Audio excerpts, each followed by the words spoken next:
से प्रेम रखता है, वो आज्ञा पालन करता है, जो तुझे बनाता है वो फल दे। तेरे नाम से जो कुछ मांगे पिता उन्हें देता है, जो तेरी गवाही देता है उसके तो संग रहता है। यीशु तो सदा जीवित है, तेरे संग मेरी सदा जीवित हो। यीशु तो स्वर्ग में स्वामी है, यीशु तो मेरा प्रभु मसीह है।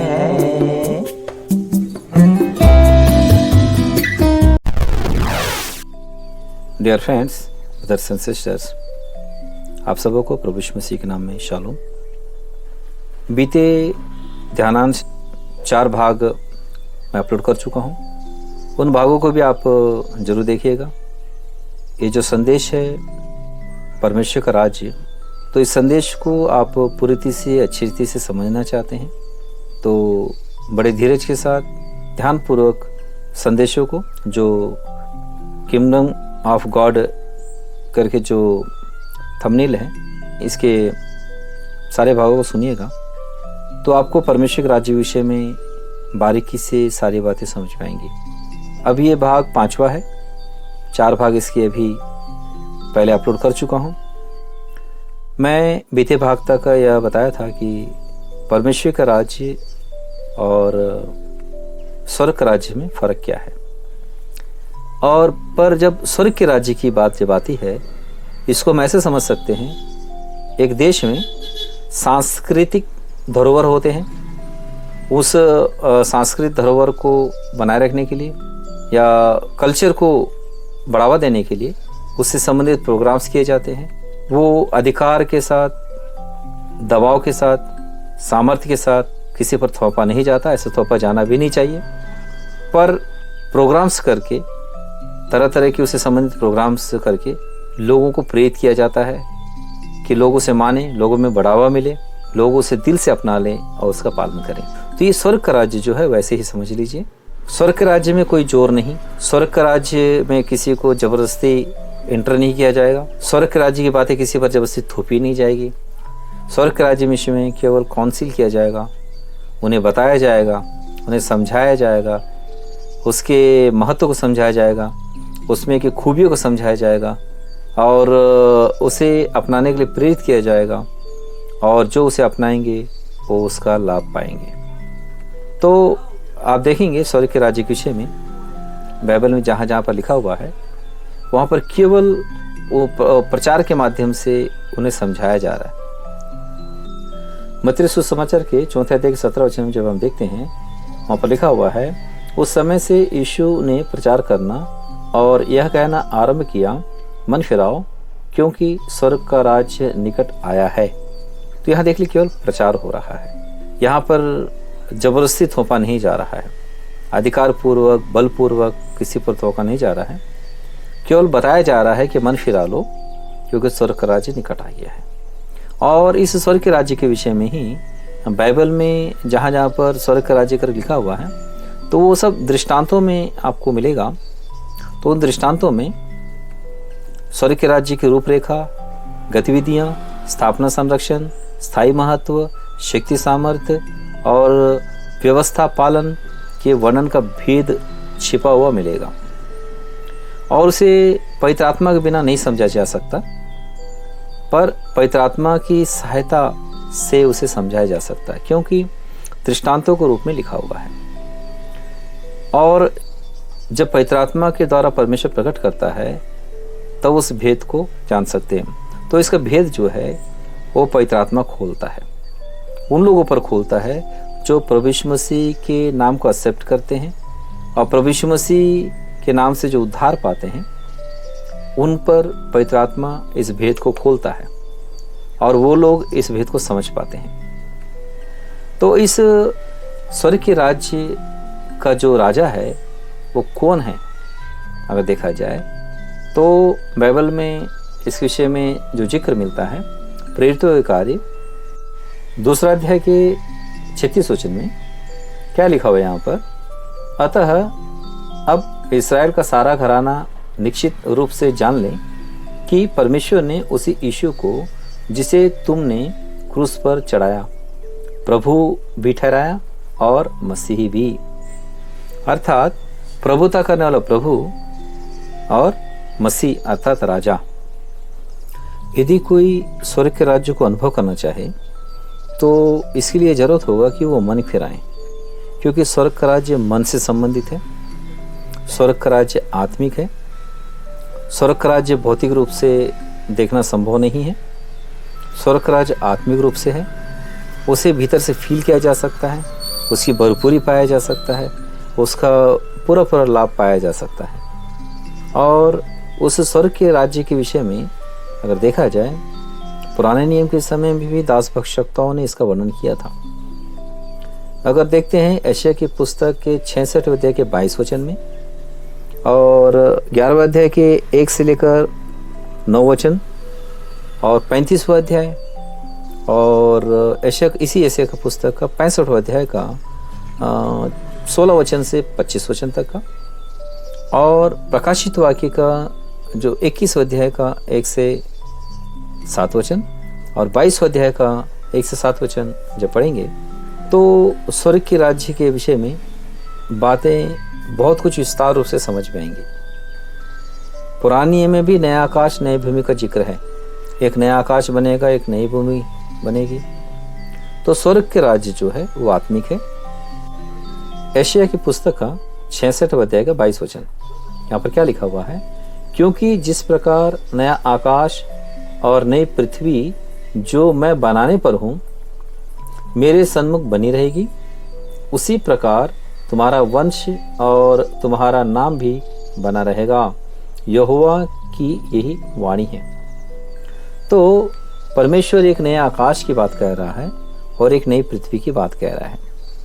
जरा आप सोचिए इस 21वीं सदी में जो आप जितने पढ़े लिखे हैं, जितने साइंस की बातों को जानते हैं, जितने आकाश के विस्तार के विषय में कुछ भी समझते हैं, वो कितना बड़ा है, तो इसकी कल्पना तो हम बैठकर कर भी नहीं सकते।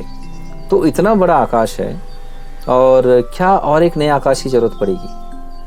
और जिस पृथ्वी में हम रहते हैं, पृथ्वी के चारों तरफ एक चक्कर लगाना तो क्या, हम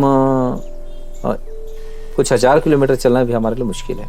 मैं पैदल चलने की बात कह रहा हूँ या उसकी भागों को जानने की बात कह रहा हूँ। तो ऐसे समय में हमारे लिए पृथ्वी ही बहुत बड़ा है, तो क्या हमको फिर से एक अलग से पृथ्वी की जरूरत पड़ेगी। हाँ, शारीरिक स्वभाव होगा तो इसकी आशा जरूर हो सकती है, क्योंकि शारीरिक जो स्वभाव है वो सिर्फ मजा करने के लिए तुला रहता है। उसके लिए चाहिए कि कुछ नष्ट हो जाए, उसके लिए चाहिए कि फिर कुछ नया बन जाए। अगर एक शारीरिक स्वभाव वाले मनुष्य के सामने एक बिल्डिंग को तोड़ दिया जाए तो बिल्डिंग के तोड़ते समय भी मजा उठाएगा, वो मजा लेगा। और फिर उसके सामने अगर बिल्डिंग बनाया जाए उसे भी देखकर मजा लेगा। शारीरिक स्वभाव में ये बात है कि टूटते हुए देखना और बनते हुए देखना बहुत अच्छा लगता है। इसीलिए शारीरिक स्वभाव वाले लोग जब नया आकाश नई भूमि की बात सुनते हैं, उनको ऐसा लगता है सही में एक नया आकाश बन जाए, एक अलग से आकाश बन जाए और एक अलग से एक भूमि बन जाए और एक अलग ही दुनिया हो।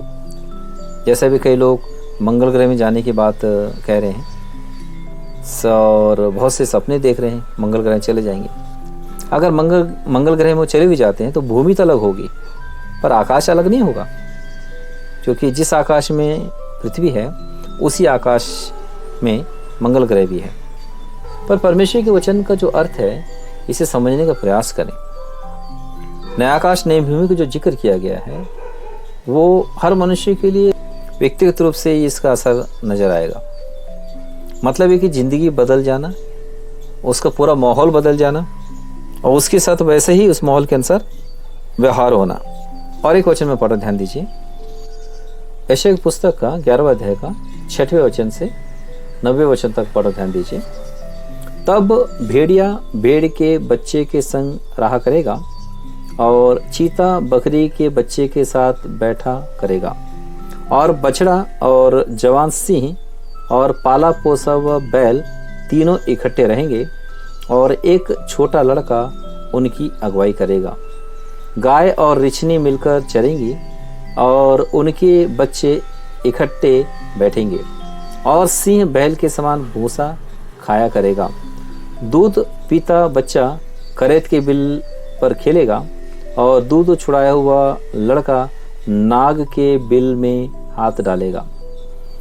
मेरे सारे पवित्र पर्वत पर न तो कोई दुख देगा और न हानि करेगा, क्योंकि पृथ्वी यहोवा के ज्ञान से ऐसी भर जाएगी जैसा जल समुद्र से भरा रहता है। जरा इस बात को समझने का प्रयास करें। से 90वें वचन तक है। आखिरी में यह कहा गया है कि मेरे सारे पवित्र पर्वत पर ना तो कोई दुख देगा और ना हानि करेगा। क्यों दुख नहीं देगा, क्यों हानि नहीं करेगा? उसका कारण क्या बताया गया है? क्योंकि पृथ्वी यहोवा के ज्ञान से ऐसी भर जाएगी जैसा जल समुद्र से भरा रहता है। मतलब ज्ञान से भर जाने के कारण ये सब होगा। मतलब यहोवा का ज्ञान मिलेगा लोगों को। अब जब यहोवा का ज्ञान मिलेगा और यहोवा के ज्ञान मिलने के कारण उसके पवित्र पर्वत पर कोई किसी को दुख नहीं देगा और ना कोई हानि करेगा, तो ज्ञान के कारण ये सब होगा। इसको समझने का प्रयास करें। और ये ज्ञान कहाँ असर डालता है? भीतर, दिल और दिमाग में, विचारों में। और जो दिल दिमाग में इसका असर पड़ता है तो जिंदगी बदलती है। तो जब जिंदगी बदलती है तो वो किसी को दुख नहीं देंगे और किसी की हानि वे नहीं करेंगे। तो वो स्थिति कैसी होगी बोलने से 6वें वचन से 8वें वचन तक का जो लिखा हुआ है उसके अनुसार होगा। और मैं यह नहीं कहता कि ये फिजिकली तौर पर नहीं हो सकता, क्योंकि परमेश्वर जब उसे फिजिकली तौर पर करना चाहेगा तब वो करेगा। पर हम अचानक से अभी प्रभु यीशु मसीह के नाम में ये सब हासिल नहीं कर सकते। वो इसलिए क्योंकि ये परमेश्वर के सामर्थ्य के द्वारा भी होगा। तो परमेश्वर के सामर्थ्य के द्वारा यह हो सकता है। अदन की वाटिका में यही दृश्य था। अदन की वाटिका में कोई भी जानवर किसी की भी हानि नहीं करता था, क्योंकि अदन की वाटिका में अगर देखते हैं तो वहाँ पर लिखा हुआ है कि उत्पत्ति पुस्तक के 1 अध्याय का 30वां वचन, जिसमें लिखा हुआ है, और जितने पृथ्वी के पशु और आकाश के पक्षी और पृथ्वी पर रेंगने वाले जंतु हैं, जिनमें जीवन का प्राण है, उन सब के खाने के लिए मैंने सब हरे हरे छोटे पेड़ दिए हैं। और वैसा ही हो गया। मतलब जिनके जीवन में प्राण हैं उन सारे पशुओं के लिए, पक्षियों के लिए, रेंगने वाले जंतुओं के लिए परमेश्वर ने क्या दिया? हरे हरे छोटे पेड़ दिए। मतलब सबके सब जानवर शाकाहारी थे, मांसाहारी कोई जानवर नहीं था। परमेश्वर ने जब सारे जीवराशियों को बनाया उनके लिए भोजन वही ठहराया था। और मनुष्य भी मांसाहारी नहीं थे, वे बीज वाले फल खाते थे। पर मैं अभी इसके विषय में नहीं कह रहा हूँ। मैं परमेश्वर के राज्य के विषय में बताते हुए इन बातों को जिक्र कर रहा हूँ। तो परमेश्वर का राज्य के विषय में जो लिखा हुआ है इसे समझने का प्रयास करें। तो ये जो परमेश्वर का राज्य जो आएगा, जो स्थापित होगा, बिल्कुल हमारे लिए नया होगा। नया आकाश नई भूमि। पर ये नया आकाश नई भूमि मतलब अलग से परमेश्वर एक भूमि क्रिएट करेगा, ऐसा नहीं है। पर जो आदम हवा को जो परमेश्वर बनाया था उस समय की जैसी भूमि थी, जैसे अदन की वाटिका था, वैसा फिर से परमेश्वर करेगा। तो आइए और कुछ बातों को स्वर्ग के राज्य के विषय में समझते हैं। प्रकाशित वाक्य की पुस्तक का 21वां अध्याय 3 वचन से मैं पढ़ना, ध्यान दीजिए। फिर मैंने सिंहासन में किसी को ऊंचे शब्द से यह कहते हुए सुना, देख परमेश्वर का डेरा मनुष्यों के बीच में है। वह उनके साथ डेरा करेगा और वे उसके लोग होंगे, और परमेश्वर आप उनके साथ रहेगा और उनका परमेश्वर होगा। वह उनकी आंखों से सब आंसू पोंछ डालेगा और इसके बाद मृत्यु न रहेगी और न शोक, न विलाप, न पीड़ा रहेगी, पहली बातें जाती रहीं। 5वां वचन और 6वां वचन। जो सिंहासन पर बैठा था उसने कहा, देख मैं सब कुछ नया कर देता हूँ। फिर उसने कहा, लिख ले, क्योंकि ये वचन विश्वास के योग्य और सत्य हैं। फिर उसने मुझसे कहा, ये बातें पूरी हो गई हैं। मैं अल्फा और ओमेगा, आदि और अंत हूँ। मैं प्यासे को जीवन के जल के सोते में से सेंतमित पिलाऊंगा। 7वां वचन। जो जय पाए वही इन वस्तुओं का वारिस होगा और मैं उसका परमेश्वर होऊंगा और वह मेरा पुत्र होगा। तो देखिए, स्वर्ग के राज्य के जो स्वर्ग के राज्य में प्रवेश करेंगे उनके विषय में प्रभु कहता है, जो जय पाए वही इन वस्तुओं का वारिस होगा और मैं उसका परमेश्वर होऊंगा और वह मेरा पुत्र होगा। मतलब उसे जो जय पाएंगे वो परमेश्वर के संतान हो जाएंगे, उन्हें पुत्रत्व प्राप्त होगा। और ये सारी बातें उनके लिए पूरी होंगी। कौन सी बातें? जो मैंने प्रकाशित वाक्य के 21 अध्याय के 3 और 4 वचन में पढ़ी है। वहाँ पर क्या लिखा हुआ है कि परमेश्वर का डेरा मनुष्यों के बीच में है, वह उनके साथ डेरा करेगा। डेरा मतलब तंबू तानना। तंबू अर्थात टेम्पररी घर, पर परमानेंट घर के प्रतिरूप में वो टेम्पररी घर होता है। तो स्वर्ग का राज्य जो है, ऐसा समझ लीजिए कि परमेश्वर के राज्य का प्रतिरूप है। तो परमेश्वर तंबू तानने की बात कह रहा है। वो उसके लोगों के पर तंबू तानेगा, परमेश्वर खुद डेरा करेगा। और जब परमेश्वर खुद डेरा करेगा, उन पर अपना तंबू तानेगा, तो परमेश्वर जब आप उनके साथ रहेगा और उनका परमेश्वर होगा, तो क्या क्या होने जा रहा है वो आगे लिखा हुआ है। वह उनकी आंखों से सब आंसू पोंछ डालेगा।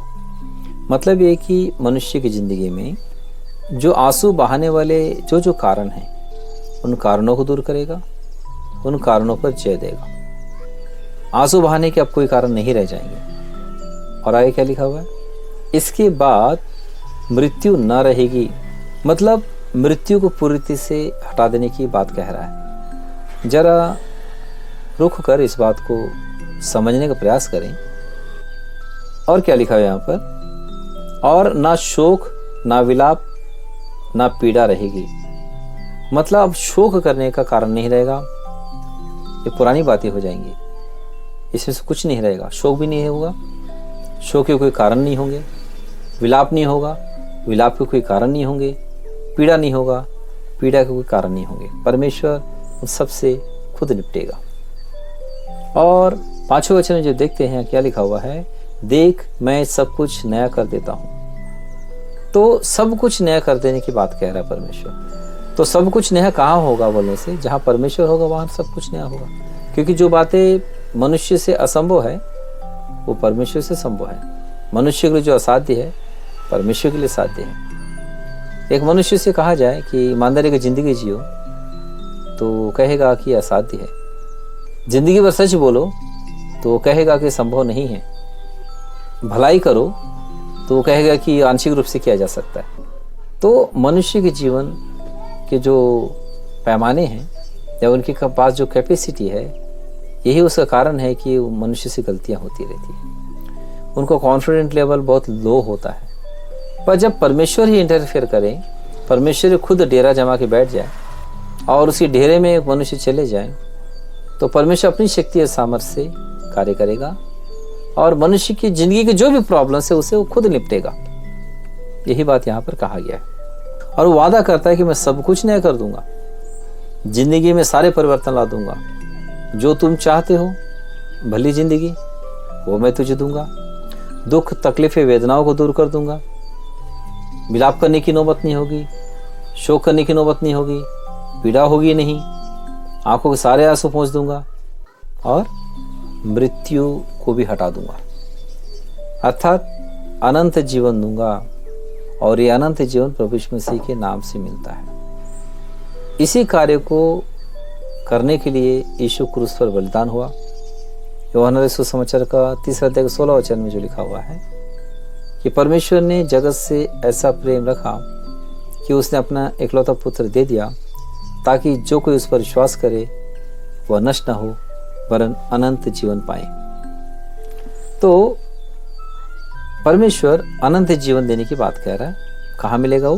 प्रभु यीशु मसीह के नाम में। अनंत जीवन मिला, इसका मतलब मृत्यु हट गया। अनंत जीवन मतलब हमेशा अगर जिंदगी मिल गई तो मृत्यु रहेगा नहीं। तो इन्हीं बातों को समझने का प्रयास करें। और यहाँ पर जो लिखा हुआ है 6 वचन में, फिर उसने मुझसे कहा, ये बातें पूरी हो गई हैं। मैं अल्फा और ओमेगा, आदि और अंत हूँ। मतलब वही बिगिनिंग है, वही कार्य का आरंभ करेगा, और वही अंत है, वही कार्य को कंप्लीट करेगा। तो फिर आपकी जिम्मेदारी क्या रह जाती है? आपकी जिम्मेदारी ये है, उसके अंडर में अपने आप को सौंप दो, अपने आप को सबमिट कर दो, उसे अपना प्रभु स्वामी करके इंकार कर लो, उसकी अधीनता में रहो, उसके आज्ञा का पालन करो, उसे बताए मार्ग पर चलो, तो ये सब आपकी जीवन पूरी होंगी। और आगे क्या लिखा हुआ है यहाँ पर? मैं प्यासे को जीवन के जल के सोते में से सेंत में पिलाऊंगा। सेंत में पिलाऊंगा मतलब फ्री में, कुछ उसके लिए बदले में कुछ नहीं लेगा। जब उद्धार के कार्य के विषय में समझने का प्रयास करें तो उस उद्धार कार्य के लिए यीशु ने अपना स्वरक्त बहाया, देह को क्रूस पर बलिदान होने को सौंप दिया। तो उसके क्रूस पर बलिदान होने के द्वारा हमको पापों की क्षमा प्राप्त होता है।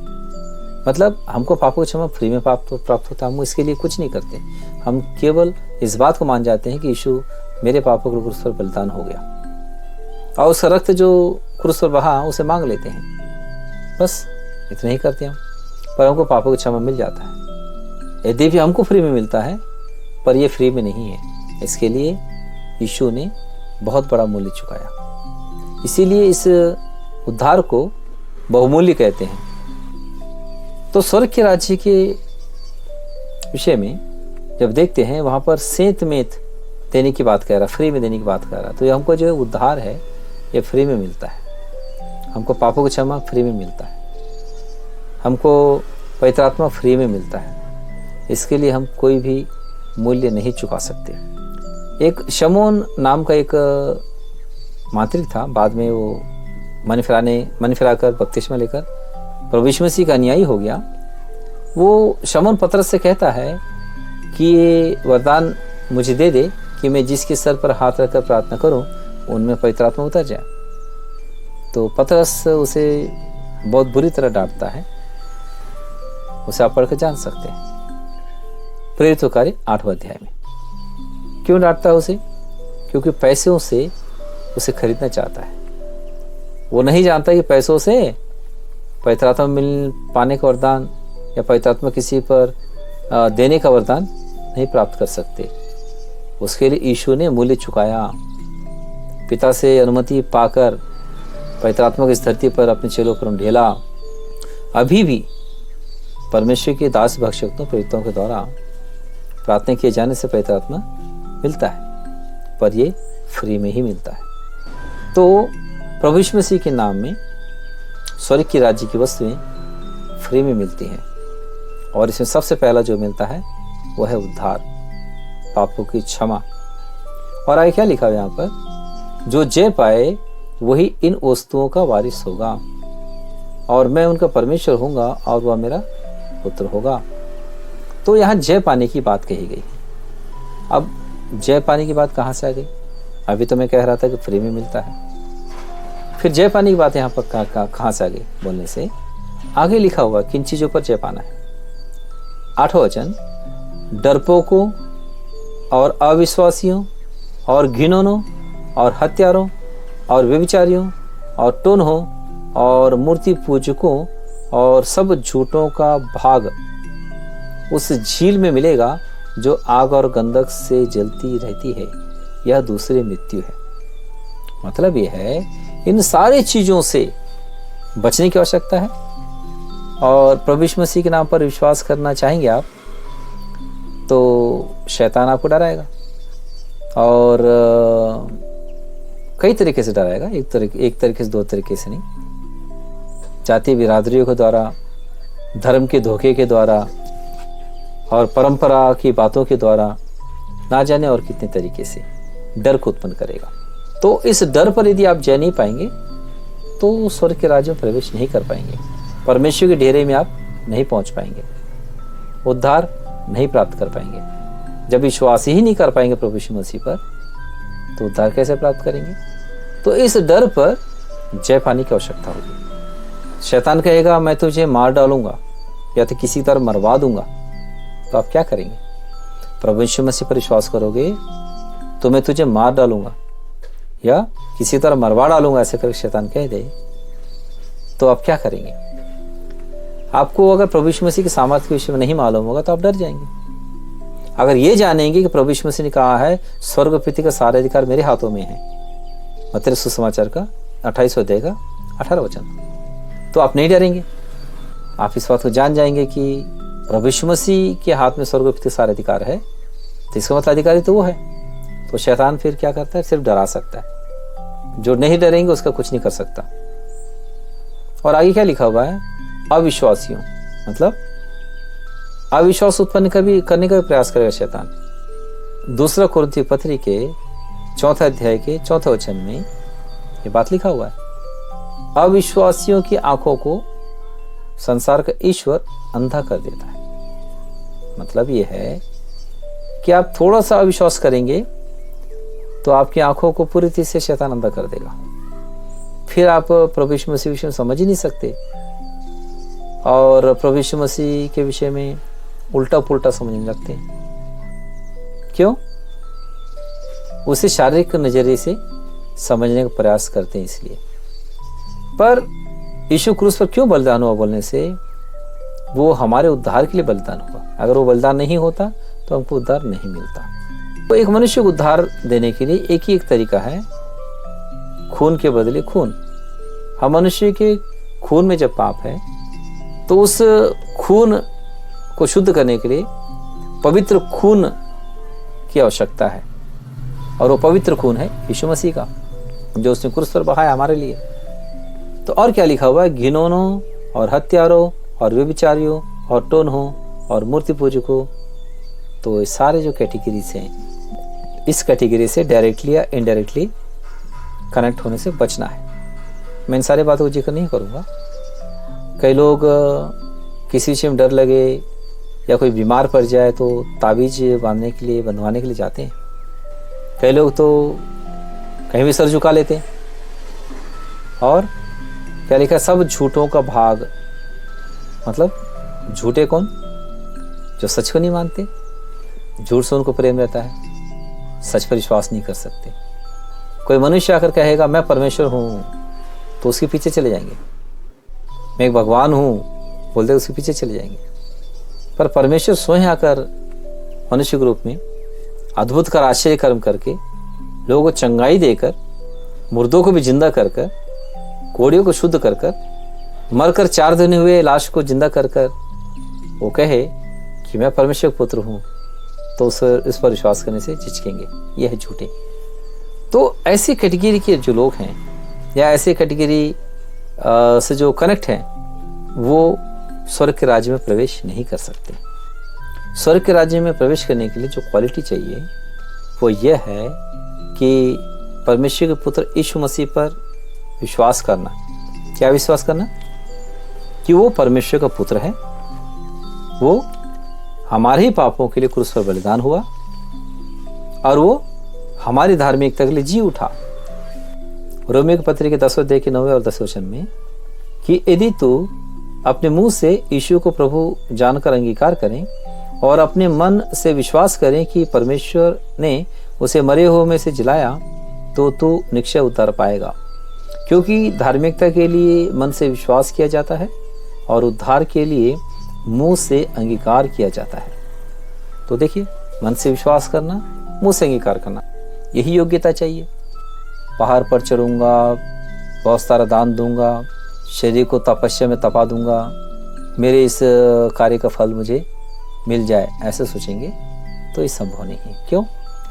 शरीर के द्वारा या आपके तपस्या के द्वारा या आपके दान के द्वारा या आपके और तरह के प्रयासों के द्वारा आपको जो मिल सकता है वो आपने ट्राई करके देख लिया है, या दूसरे लोगों ने जो ट्राई किया है उनके विषय में आप पूछ कर जान सकते हैं उनको क्या मिला, या आप सोच कर जान सकते हैं उनको क्या मिला। जाहिर बात है कि उनको उद्धार नहीं मिला, उनको पापों की क्षमा नहीं मिला, उनको पवित्र आत्मा नहीं मिला। वो केवल अपनी संतुष्टि के लिए उन्होंने किया, उस कार्य को किया कर संतुष्टि जरूर प्राप्त किए होंगे, पर उनको पापों की क्षमा नहीं मिला, उनको उद्धार नहीं मिला, उनको पवित्र आत्मा नहीं मिला। उनकी आंखों के आंसू सारे नहीं पहुंचे गए, उनको मृत्यु के भय से छुटकारा नहीं मिला, मृत्यु से पार कर जिंदगी उनको नहीं मिला। ये जो जिंदगी है इसे देने के लिए प्रभु यीशु मसीह खुद आह्वान दे रहे हैं। मत्ती सुसमाचार का 11वां अध्याय का 28, 29 और 30 वचन में पढ़ा, ध्यान दीजिए। हे सब परिश्रम करने वालों और बोझ से दबे हुए लोगों, मेरे पास आओ, मैं तुम्हें विश्राम दूंगा।